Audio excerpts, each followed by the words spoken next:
सबसे पहले यहाँ पर मोर इलास्टिक डिमांड का जो चित्र दिखा रहे हैं, यहाँ पर देखेंगे कि आप जिस अनुपात से मूल्यों में परिवर्तन हो रहा है उससे अधिक अनुपात में जब मांग में परिवर्तन होता है तो हम कहते हैं कि ये मोर इलास्टिक डिमांड है। और इसका उदाहरण टीवी, फ्रिज, कूलर, एसी हमने आपको पहले ही बता दिया था। यानी कि देख लीजिए चित्र में delta P is less than delta Q या delta Q is less than delta P. अब आप देखिए more inelastic demand E P less than 1, मूल्यों में ज्यादा अनुपात से परिवर्तन हो रहा है और मांग में कम अनुपात से परिवर्तन हो रहा है।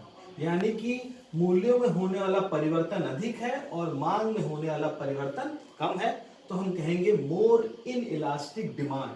और इसका उदाहरण जो है खाद्यान्न वस्तुएं, ऐसी वस्तुएं जिनको हम जीने के लिए आवश्यक हैं और ऐसी वस्तुएं जिसको मनुष्य की आदत पड़ गई है, शराब, सिगरेट, ये भी जो है मोर इन इलास्टिक वस्तुओं में आती है।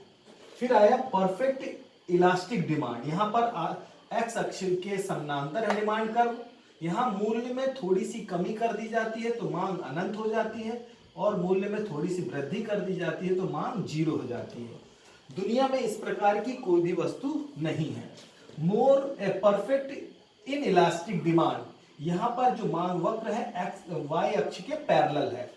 यहाँ पर देख रहे हैं कि जैसे जैसे मूल्यों में परिवर्तन हो रहा है, मूल्य बढ़ रहे हैं लेकिन मांग ज्यों की तो बनी हुई है। तो हम कह सकते हैं कि जब किसी वस्तु के मूल्य में परिवर्तन का प्रभाव उस वस्तु की मांग पर कुछ भी ना पड़े, यानी कि ज्यों की तो बनी रहे, तो वो है पूर्णतः बेलोचदार मांग। यहाँ देखिए पूर्णतः, यहाँ पर इकाई लोचदार मांग वक्र है। इकाई लोचदार मांग वक्र यह बताता है कि जब वस्तु के मूल्य में जिस अनुपात से परिवर्तन होता है ठीक उसी अनुपात से उस वस्तु की मांग में भी परिवर्तन होता है।